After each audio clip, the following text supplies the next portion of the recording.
उसके दाना चुगने में और हमारे कदम रखने में जमीन आसमान का फर्क है। आइए आपको लेके चलता हूं भावना, प्रेम, सहनशीलता। ये परमात्मा ने 3 गुलदस्ते दिए हैं हमें। हम किसी को गिफ्ट देते हैं बर्थडे पर, हम किसी को गिफ्ट देते हैं एनिवर्सरी पर, एनिवर्सरी डे है या किसी का और कोई भी कुछ भी डे है, किसी की जॉब लगी है, कुछ भी है ना, खुशियां मनाते हैं। लेकिन मेरे परमात्मा ने सबसे बड़े हमें गिफ्ट दिए हैं। मेरे परमात्मा ने 3 गुलदस्ते दिए हैं और वो दिए हैं भावना, प्रेम और सहनशीलता का। आइए और इन तीनों को एक्सेप्ट करते हैं परमात्मा का प्रसाद समझ के। कर्मयोगी श्री कृष्ण उस परमात्मा ने कहा कि कर्मण्य वाधिकारस्ते मां फलेषु कदाचन, कर्मण्य वाधिकारस्ते मां फलेषु कदाचन। ये उन्होंने बोला है कि अरे कर्म करते चले जाना, फल की चिंता मत करना। फल अपनी मां का भी मत करना। तुम मां से प्रेम करते हो, तुम पिता से करते हो, भाई से करते हो, बहन से करते हो, फल की चिंता मत करो। सिर्फ जो इंसान आगे बढ़ना चाहता है, याद रखें, जब आप पेड़ की तरह अपने आप को बना देंगे, पेड़ की तरह खुद को बनाएंगे, मैं एक पेड़ हूं, मतलब पत्थर सहन करने के लिए, छाया देने के लिए, फूल के फल देने के लिए, जब फल देने की बारी आती है, वो फल जब लगता है, वो फल मेरे लिए नहीं, तुम लोगों के लिए। क्या समझे? जब आपकी ये नियत होगी, आपकी ये नियति होगी, आपकी ये भावना होगी, आपका ये प्रेम होगा, और ये सब कुछ देने के बावजूद भी समाज के अंदर भी अपने अपने दान गुरुदेव जी मासा है, उनके बड़ी भागा श्री त्रिलोकपुरी जी मासा कहते हैं, वो कहा करते कि समाज के अंदर कोई भी कार्यकर्ता होता है, कोई अधिकारी होता है, कोई पद में होता है, तो उसमें उसे सब कुछ सहन करना पड़ता है, गालियां तक खानी पड़ती है। लेकिन जो आगे समाज को आगे लेकर जाने का जो कुछ रखता है, नजरिया रखता है, वो ये विचार करेगा कि इस समाज ने मुझे सेवा का मौका दिया है, चलिए थोड़ी सी गालियां खा लूं, चलिए थोड़ा सा भला कर दूं, चलिए समाज को थोड़ा लेकर चलता हूं। और ये कहा जाता है गांव के अंदर कि गांव राम जैसा होता है, ये समाज राम जैसी है। क्या समझे? ये समाज राम जैसी है। एक बार राम जैसी समाज की गालियां खा गए और आप फिर कार्य करते हो ना, जिस प्रकार से पेड़ से जब आप छोटे छोटे थे, आजकल बच्चों को तो पत्थर मारने का मौका नहीं मिलता, क्योंकि इनके फोन में कहते कि बेटा कहां जाना चाहता है, पत्थर मारने के लिए। किस पे? बड़े पेड़ पे पत्थर मारने के लिए। नहीं बेटा, ये चल उंगली चला है थोड़ी देर के लिए, अपने 2 खाते खुलवा लेते हैं, एक बी खाता और दूसरा पास खाता, पासबुक खाता। बेटे ये खाते खोल दे, लेकिन पत्थर मत मार। और ये जो बैठे हैं, पहले जो बड़ी उम्र के बुजुर्ग बैठे हुए हैं, इन्होंने सबने पत्थर मारेंगे, मारेंगे शरीर तो कह रहा है कि मेरा बहुत मारा मतलब पत्थर मारते, यानी फ्रूट तोड़ते, यानी फल तोड़ते थे। और आज ये हमारे बच्चे, ये छोटे बच्चे इतने सयाने हो गए, इतने समझदार हो गए, इतने ज्यादा सयाने हो गए, ये कहते कि नहीं पत्थर मारने में दोष लगता है। अपने घर बैठे रहो, अपने घर बैठे रहो, चाहे हम उंगली बढ़ाई फोन पे, हम पत्थर को नहीं मारते किसी के बाप के। किसको तो बुरा करें और किसको अच्छा करें। तो भावना देखिए, और देर की बात आती है जब भी इतिहास के अंदर एक ऐसी साधना हो, एक ऐसी श्रद्धालु हो जिसका नाम जब भी देर की बात आती है तो उसका नाम लिया जाता है और लोग श्रद्धा से लेते हैं। कौन? इतने बुलबड़ तो नहीं हो, किसी को लोग दे दिया जाते हैं, सभी का नाम सभी का नाम भूल गए और नौबत में चले। अगर हजारों व्यक्तियों को दे रहे हो ना तो मुंह चुराने नाम क्या लेंगे सारे, है ना? सारे मुंह चुराने याद लेंगे और अब क्या है, अब वो नाम याद लेंगे। तो सभी क्या है, एक अपने परमात्मा की बात जोड़ती है, मेरे नाम आएंगे, मेरे भगवान आएंगे, वो राम आएंगे, इस नगरी में आएंगे, इस अयोध्या नगरी में आएंगे और अयोध्या नगरी में आने से पहले ही इस रास्ते के सबसे पहले सगरी की खूबियां पड़ गई, उसकी भावना तो देखिए। उसे नहीं पता कि भगवान को कैसे खाना दिया जाता है, उसे नहीं पता कैसे आहार बनाया जाता है, उसे नहीं पता कि कैसे श्रद्धा की जाती है, उसे नहीं पता कि इतने बड़े भगवान को नमस्कार मरके मनाली करके किया जाता है। राम राम जी के बाद में बोलना शुरू हुआ, उस राम राम जी नहीं बोल उस तरह भगवान थे, वो खुल थे, तो उनको राम राम जी नहीं बोलते थे, मतलब नहीं कि राम तो बोलते थे, लेकिन ये राम राम जी का जो नमस्कार है ना बाद में हुआ है।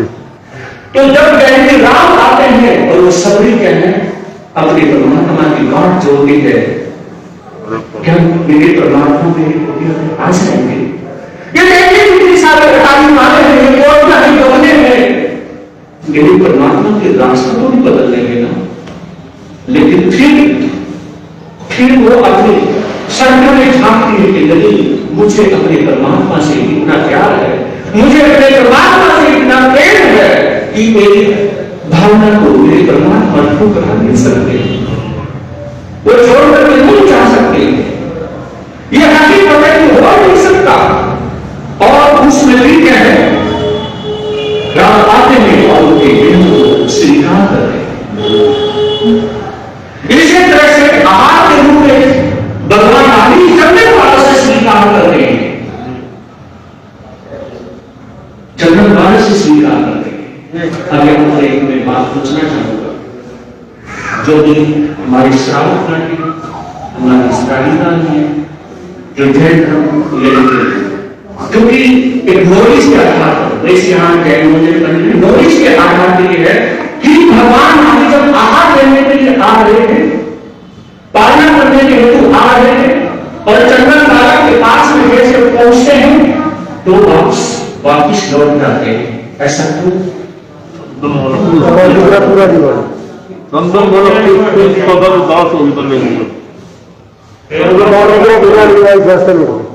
चंदन महाराज की आंखों में आंसू नहीं थे।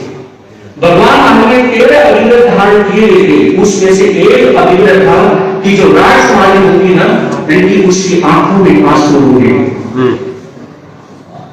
मुझे बताइए कि 13 अभिनव ना वो भगवान महावीर ने धारण किए थे, लेकिन 13 अभिनव जो है कि चंदन महाराज जो है जब उनकी आंखों में आंसू आते हैं तो क्या मेरे महावीर उस चंदन बाबा को बुलाना चाहते हैं? नहीं, उस सेंस को पकड़िए, उस सेंस में आपको देना चाहूंगा। अरे एक पहले से जुड़ी है, अगर कोई रो रहा है, जैसे कि बच्चा रोता है और बाहर से मां आ जाए तो और ज्यादा जोर से रोता है और मां उसे सीधे से लगा करके सिर पे हाथ रखते हुए कहता है, तो मेरा लाडला बेटा ना, बेटा ऐसे नहीं होते, और उसे कहना टॉफी देती है, रसोई में लेके जाती है, कुछ खाने को देती है, उसे बोलने नहीं देती है ना। लेकिन यहां पर एक महावीर चूक नहीं करा रहे, यहां पर एक महावीर से चूक कराने की बजाय उसे और बोलना चाहते हैं कि इससे आंखों में आंसू नहीं है, इसलिए मैं इससे आनंद पानी वाह मेरे लीला मेरे महावीर आपका ज्ञान तो समझना बहुत मुश्किल। कहां तो एक परमात्मा को चुप कराते हैं। अरे मेरे अंदर बेईमानी आ सकती है, आपके अंदर बेईमानी आ सकती है, आप समझ को इनकी माता बहन में बेईमानी आ सकती है, हम सभी में आ सकती है,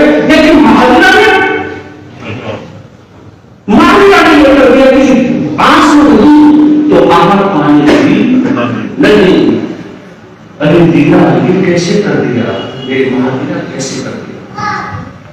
क्योंकि साइंस की कमी रह गई थी, एक साइंस की। जब इंसान गौर करवाना नहीं पाता, नारी और पुरुष में बहुत फर्क है। लेकिन उस बात को समझाने के लिए यहां पर एग्जाम्पल दूंगा। एग्जाम्पल अगर मैंने नहीं उठाया ना और आपने एक्सेप्ट नहीं किया ना तो आप समझ नहीं पाएंगे। तो उसमें देखिए मेरे महावीर एक बात फरमाते हैं कि नारी कभी मरकर सातवें नरक में नहीं आता। क्यों? क्योंकि अगर उसका कोई दुश्मन है, अब जहां तक फिर एग्जाम्पल में देखिए, महाभारत में जब द्रौपदी के जो 5 बेटों की हत्या कर दी गई थी, किसके द्वारा? अश्वत्थामा के द्वारा। जब राम उनके बेटों की हत्या कर दी गई थी तो उसमें यानी कि उसने अपनी बात बोल दी थी, उनका झूठा कब बनेगा? जब मेरे हत्यारे को मेरे सामने लाया जाएगा। और फिर युधिष्ठिर अर्जुन अश्वत्थामा को जब पकड़ करके लेके आते हैं तो द्रौपदी उन्हें देखती है, ध्यान से देखती है, इसने मेरी बेटी को मार दिया, इसने मेरी बच्चों की गर्दन को उड़ा दिया, कत्ल कर दिया। और जब इस तरह से देखा तो द्रौपदी का दिल भर जाता है, कहने लगी जिस तरह से आज आगे तक ध्यान रखिए, जिस तरह से आज मैं वो नहीं हूं, इसी तरह से अगर मैंने आज अपनी आंखों के सामने इसको मरवा दिया तो मेरी गुरु मां ऐसे हुई, इसलिए मैं इसे माफ करती हूं। कहते चले जाओ मेरी आंखों के सामने से, मैं तुम्हें माफ करती हूं, जाओ। और युधिष्ठिर अर्जुन भी को इतना गुस्सा आता है, कहा कि तुम पागल तो नहीं हो गई हो, महीनों तक हम धक्के खा करके जंगलों तक आसान करके उसको ले गए हैं और तुमने 1 सेकंड में माफ कर दिया।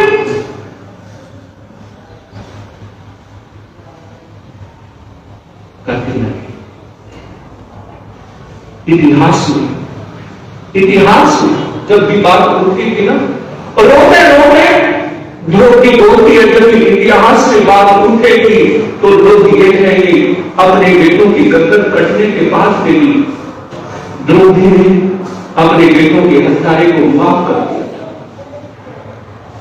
यही तो नारी का है, यही इसलिए तो नारी को नारायणी कहा जाता है, इसलिए तो नारी को नारी शक्ति कहा जाता है। इसलिए और उसमें वो जो सेंस की छोड़ने की रोटी भी है और अश्वत्थामा को छोड़ देती है। चंद्र माना श्रद्धा में कमी नहीं थी, लेकिन श्रद्धा में कमी नहीं होने के बावजूद भी वो श्रद्धाशील सेंसिटिव नहीं होते, सेंसिटिव नहीं हो पाई, ज्यादा सेंसिटिव नहीं हो पाई और सेंसिटिव नहीं हो पाने की वजह से आंखों में आंसू नहीं आए हुए थे। तो महावीर ने कहा कि नहीं, जब कोई आदमी दूसरे के दुख पे होता है, दूसरे के लिए होता है, उसकी श्रद्धा 1000 गुना हो जाती है। श्रद्धा थी, लेकिन वो अपने लिए रोना नहीं आया था, अपने महावीर के लिए रोना आया था कि मेरे महावीर का साधना है और आज को घर से खाली पास लेना है। और जब आज भी अगर आहार पानी बनानी हो ना और सब जब किसी घर से लौट जाए और उसमें मेरी माताओं बहनों को बहुत दुख होता है। ये आज की चंदन वाला है, ये सभी रहेंगे, इन्हें भी दुख होता है जैसे उसमें दुख होता था।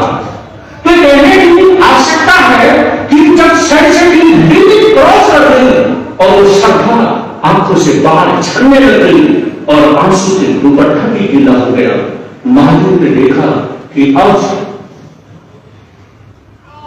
मुझे लौटना चाहिए, अब मुझे चंदन पालक की तरफ लौटना चाहिए। और पहुंचते हैं और भगवान महावीर इस कल के अंदर अपने हाथों में आहार ग्रहण करते हैं और उससे पालना करते हैं। समझने की बात है। यह सेंसिटिविटी हर किसी के अंदर नहीं आती है। और यही कहा जाता है जब भावुक रेस में जब हम कुछ करते हैं ना, यही तो श्रद्धा है, यही तो भावना है। यह भावना जो है ऊंचा उठा देती है। एक एग्जाम्पल, एक संत जो है ना, जो भी बच्चों के प्रोग्राम में रहते बहन शारदा, जो उन्होंने बच्चों के प्रोग्राम करवाने के लिए बहुत यानी मेहनत की है, तैयारी की है, तो बच्चों को तैयार करवाएं। उसके बाद में अपने प्रवचन के बाद में रहेगा। तो उसमें एक संत है, जब आहार लेने के लिए जब जाते हैं और घर में कुछ बना हुआ नहीं था, आहार पानी नहीं था, पत्नी ऐसी किसी काम में गई थी, बिजी थी, नहीं थी, तो उसमें संत ने देखा कि आहार पानी को चाहिए नहीं और मेरे संग से मेरे घर से सब खाली चले जाएंगे, ये नहीं अच्छा लगेगा। उस साथ ने कहा कि मासा पहले के समय में जो बुजुर्ग साहब है यानी कि भीड़ के भंडार पहले होते थे और संत को कहा कि बोले खाली मत जाना, चाहे कुछ भी लेके जाना, घर से खाली मत जाना बस। उस संत ने क्या कहा, ठीक है आपकी जैसी श्रद्धा होना, जैसे आपने रखा आपने रखा ही था। और सावन में जो जयंती घी का जो बर्तन था उठा करके जाना शुरू कर दिया। संत ने देखा कि कितनी भावना है इसमें।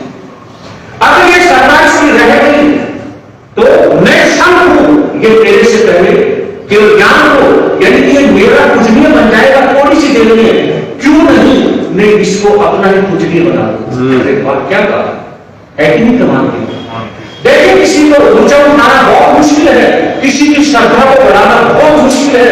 और मैं 2 बार जड़ी बड़ी प्रवचन में ऐसी सुना दूं कि 4-10 व्यक्ति मेरे खिलाफ रहेंगे तो 10 तो मेरे पक्ष में आएंगे। समझ आ गया कुछ? ये आज ये नहीं, ये बहुत ज्यादा चला हुआ है, लेकिन नहीं, जो दर्द है मंजूर कभी नहीं होगा। और उसमें क्या है, सब आंख बंद करके देखते हैं और परमात्मा से फरियाद करते हैं। इसकी श्रद्धा ऐसी बनी है, पात्र भर जाता है, किनारे तक भर जाता है। और श्रावण में देखा पता नहीं ये आज गुरुदेव को कितनी दुख लगी है। वो घी पात्रे से बाहर गिरना शुरू हो जाता है और इधर से घी पात्रे से बाहर गिरता है और इधर श्रावण की श्रद्धा के ऊपर चढ़ने नीचे गिरनी शुरू हो जाती है। संत ने कहा मत गिर।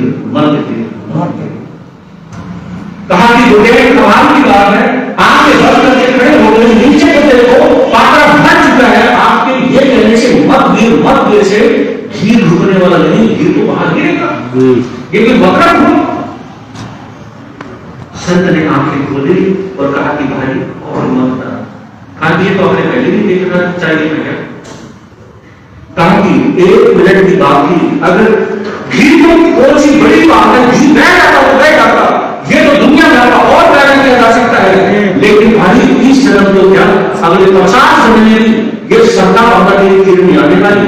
इसमें मेरा पूजनीय था, अगर तेरे कर्म कर जाते तू मेरा पूजनीय हो जाता, तेरे केवल कर्म दर्शन की प्राप्ति होती और मैं यानी कि तेरे सामने छूट जाता। तो जितना तो मैं दोबारा 2 1 या सारे भटके करवा कितना तो ले लूंगा भाई। अब वो स्वार्थ कैसा है, अब नहीं हो सकता। यानी कि संत ये भावना आती है ना कि मैं इस को या इसको अपना पूजनीय बना दूं, अपना पूजनीय बनाना बहुत मुश्किल है और मैं तुम्हारा पूजनीय बन जाऊंगी कितना। देखिए ये जो यहाँ पर 4-5 युवक है ना, जैसे दिग्वी है, नीति है, अखिल है, मोहित है और 3-4 गोली है, ढूंढ रहा हूं, मेरी आंखें ढूंढ रही हैं उनको, वो मिल नहीं रहे हैं। तो ये जो कई युवक है ना जो आहार के लिए जाते हैं, मुझे सबसे बड़ी खुशी ये हुई कि यहाँ पर किसी को एक बैठा हुआ है, नाम क्या है, मधुकर। तो यानी कि जो यहाँ पे युवक है, जिस समाज के अंदर सामने युवक चलने वाले होंगे, बताइए वहां पर क्या बनी है। सबसे बड़ी खुशी है कि हमें सेवक को नहीं कहना पड़ता, भाई हमारा का टाइम हो गया चलो, है ना। तो ये जो श्रद्धा है हमारे समाज के अंदर, तो ये श्रद्धा इसका कोई बखान नहीं किया जा सकता। तो उसकी श्रद्धा दोबारा से बन सकती थी।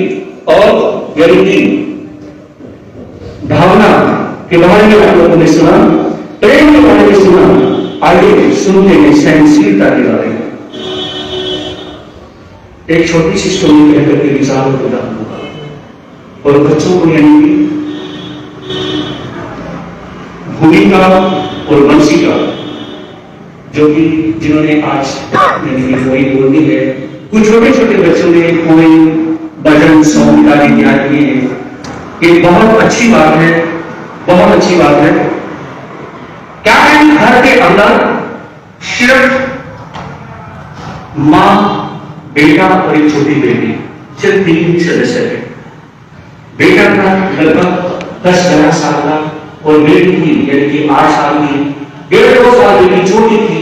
तो उस समय क्या है, मां बीमार पड़ती है। मां ने विचार किया कि बर्तन धोने लगी, वो भी ज्यादा से ज्यादा काम करके मैं अपने बच्चों को पढ़ाऊं, क्योंकि मेरे पति तो है नहीं और पति के नहीं होने की वजह से गुजारा करना इतना आसान नहीं होता है। किसी भी तरह से यानी कि डबल ट्रिपल जितना ज्यादा काम हो सकता है मैं करूं। तो काम ज्यादा करने के चक्कर में मां बीमार पड़ जाती है। मां बीमार पड़ती है तो इधर से क्या है, वो 10-11 साल का बेटा विचार करने लगा, अब मां के लिए दवाई के लिए पैसे कहां से लें। अपनी छोटी सी बहन को, वो 8 साल की उसकी छोटी बहन, उसे अलग से बुलाया, मम्मा अभी सो रही है, आप उठाना मत, और मैं पास में किसी दुकान पे जाता हूँ, थोड़ा काम करता हूँ, पैसे मेरे हाथ में आएंगे ना तो मैं मम्मा के लिए दवाई मेडिसिन भी लेके आऊंगा। उसके मन में एक भावना आती है कि मम्मा मैं मेडिसिन लेके आऊंगा, और चला जाता है 10-11 साल का और किसी दुकान पे जाकर के कहने लगा, अंकल अंकल क्या आप मुझे दुकान से काम दोगे ना। अपनी मासूमियत से जैसे भी समझ रखता है वो बोलता है, लेकिन उस शॉपकीपर ने कहा कि नहीं बेटा मेरी दुकान पे काम नहीं है। बहुत रिक्वेस्ट करता है और 2-3 दुकान छोड़ करके जब जाता है, अंकल प्लीज मना मत करना, मेरे पापा भी नहीं है, मेरी मम्मी बीमार पड़ी है और प्लीज आप मुझे अपनी दुकान पे रख देना, मुझे थोड़ा सा काम दोगे ना तो मेरी मां ने मेडिसिन खा लेगी, उसका बुखार उतर जाएगा। जब ये बात बच्चे ने बोली ना तो हकीकत में उस शॉपकीपर को रोना आता है। बेटा कोई बात नहीं, एक काम कर, मेरी दुकान पे ये छोटी छोटी टोकरियां हैं और ये कुछ बड़े साइज के टोकरे से रखे हुए हैं जिसमें आप अपनी रसोई के अंदर किचन में आलू प्याज पैलेस्ट्रेट रखते हैं, ऐसी टोकरियां तो रखी हुई थी। बेटा सड़क के कुछ दूसरे किनारे पर जाकर के आप कहें इनको बेच दो, जितने पैसे मिलेंगे 50% आपके 50% मिले, कोई बात नहीं बेटा कोई बात नहीं। वो बहुत खुश होता है और 2-3 4 करके उन्हें उठा करके बड़ी मुश्किल के साथ में सड़क के दूसरे किनारे पर लेके जाता है और वहां पर क्या है वो बेचना शुरू करता है। अब सुबह से दोपहर हो गई, एक भी टोकरा उसका नहीं बिकता है। जब नहीं मिला, देखा कि टाइम कितना हो गया, खुद बच्चे को भूख लग रही है, लेकिन ये कहते हैं जब कंधों के ऊपर जिम्मेवारी पड़ती है ना तो ये बचपना भी कब बूढ़ा हो जाए। हाँ जी, कुछ नहीं कह सकते।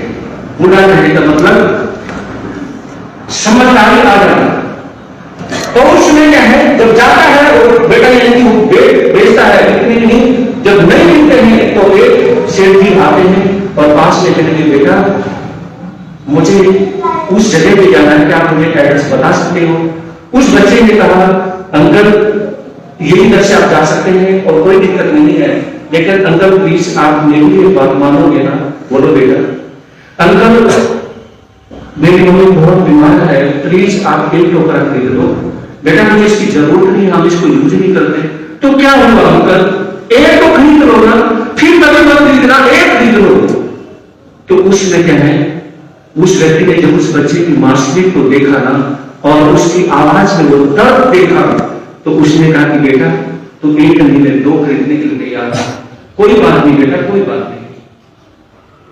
तो उसमें क्या है, और मैं कहना चाहूंगा कभी आपको ऐसा एक व्यक्ति अपने पास में एक दिल्ली से श्रावक आते हैं, वो कहते हैं कि महाराज जी जब एक बच्चे को यदि चीज बेचते हुए 10-12 साल के बच्चे को कुछ सामान बेचते हुए देखा तो मैंने उस बच्चे को कहा कि बेटा आपके घर में कोई और नहीं है क्या? कि नहीं, सिर्फ मम्मी है, और मम्मी भी सामान ऐसे बेचती है, हमारे घर में क्या है बहुत ज्यादा गरीबी है। तो उस सावक मैंने जैन सावक कहा कि महाराज जी, मैंने उससे कहा कि बेटा जितना मेरे पास सामान है ये सारा मुझे दे, और कितने पैसे हैं? कहा कितने पैसे हैं? उस व्यक्ति से 50 होते और ज्यादा दिए, और वो सामान खरीदा था, वही सामान फिर गरीब बच्चों को जाकर के बांट दिया। कहा कि मालिक मेरा कुछ घट गया। जैन सावक श्रावक ने कहा कि मेरे पास करोड़ों रुपये पैसा है, मैंने उस बच्चे को उसका सामान खरीद लिया, 200-400 रुपए का सामान खरीदा, 50 रुपए ज्यादा कर दिए, और वो खरीदा उसका सामान किसी गरीब गरीब बच्चों ने बांट दिया। बताइए मेरा कुछ घट गया? उस बच्चे की हाइट हो गई। मैंने कहा कि जहां ऐसे ऐसे लोग समाज में रहते हो वहां कमी नहीं होती, वहां कमी नहीं होती। अगर गरीबी मिल सकती है तो ऐसे ही मिल सकती है, नहीं तो धरती पर से कोई गरीबी को मिटा नहीं सकता। तो उसमें जब उसका टोकरा खरीदा और खरीदने के बाद में क्या है, उसने शेरविंग को शो के लिए कहा कि अंकल मेरे पास सुनने नहीं है, प्लीज आप 1 मिनट रुकिए। वो सामने जो दुकान है ना, मैंने उसी से वहां से मैं रुपए देता हूं और मैं आपको वहां से उल्टे प्राण में दे दूंगा। हाँ जी, इतना खुशी से पागल हो जाता है कि आज मेरी भर पेट खाना खाऊंगा और मम्मी के लिए मैं इसे भी लेके जाऊंगा। बहुत खुशी होती है, और खुशी के साथ में जोर से जैसी भागता है।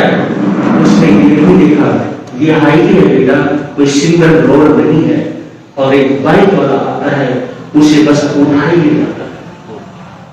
धड़ाम से जब नीचे की तरफ रोड से नीचे जब वो गिरता है पूरी तरह से डरता है, और क्या है वो बाइक वाला भी चल ठीक है, इंसानियत थोड़ी सी बची थी किसी कोने के अंदर, वो भी, और जो शेर जो गाड़ी में देख रहे थे फटाफट गाड़ी में उसे यानी कि लेके जाकर हॉस्पिटल में एडमिट करवाया जाता है।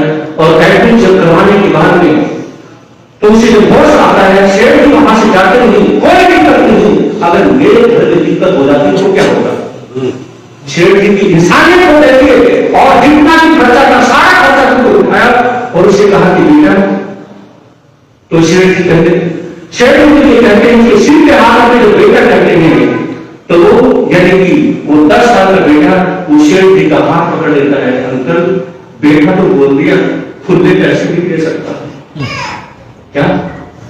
मैं खुले पैसे नहीं दे सकता क्योंकि मेरा जो एक्सीडेंट हुआ था वो पैसे बाकी के कहां पे मुझे नहीं पता।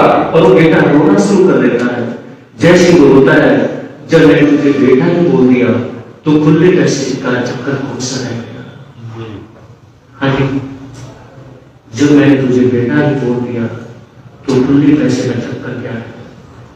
तो उसने देखिए और उसको ठीक करके वहां से वो अपनी कहानी को दिखाता है, और एड्रेस के लोगों के अपने घर पे नहीं गया जहां उसकी मम्मी की वहां पर पहुंचता है।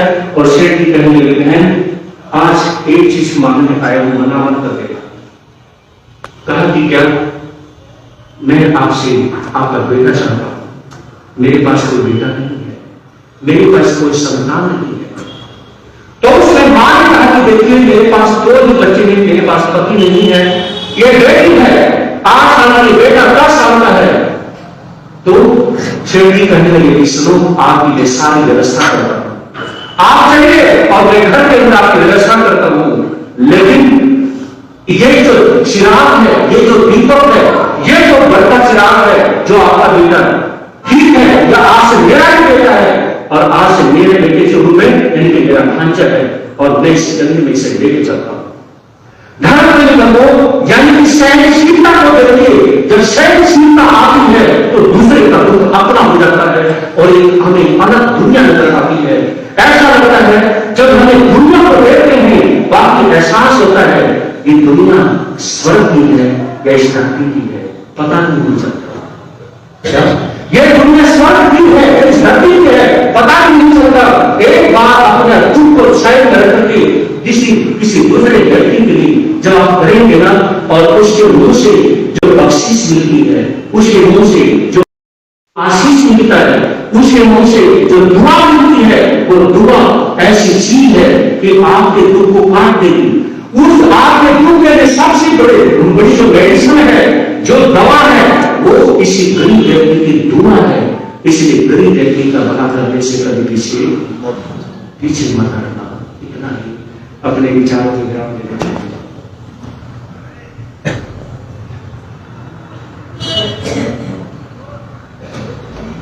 आपके आश्रय क्षेत्र में यानी कि सामाजिक दिवस और समय दिवस आप लोगों ने इसीलिए भूमि और वंशिका तो छोटी छोटी बेटियां हैं, आज भी अपनी को वही सुनाएंगे। भूमि दीदी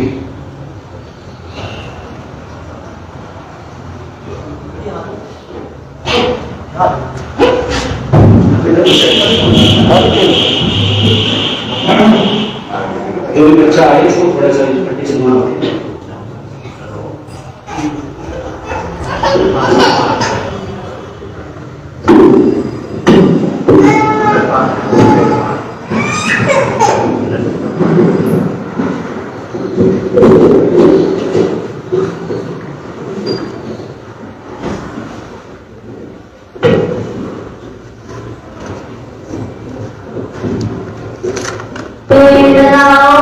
लगाओ, हरा भरा जीवन बनाओ। छाया ये हमको देते हैं, फल ये हमको देते हैं, बाढ़ से हमको बचाते हैं, प्रदूषण दूर हटाते हैं।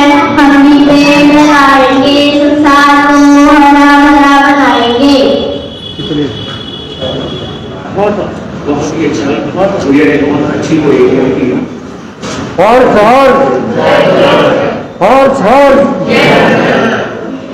मुझे गुना आएगी वंशिका।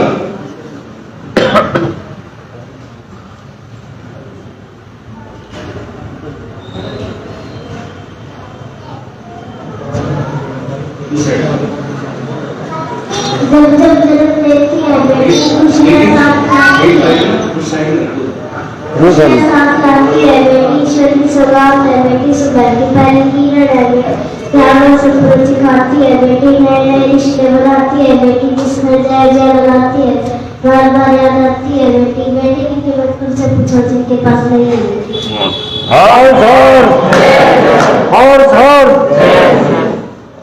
दुनिया में बेटी के ऊपर बहुत अच्छी कोई बोली है और अब क्या है धीरे धीरे जानकर बढ़ती जा रही है कि जो बेटे और बेटी का जो भेदभाव है अब क्या तकरीबन खत्म होता जा रहा है। और ये बहुत अच्छी बात है। अवनी और सिमरन जो कन्या भ्रूण हत्या करते हैं उनका जो नजर निकाली है और ये सारा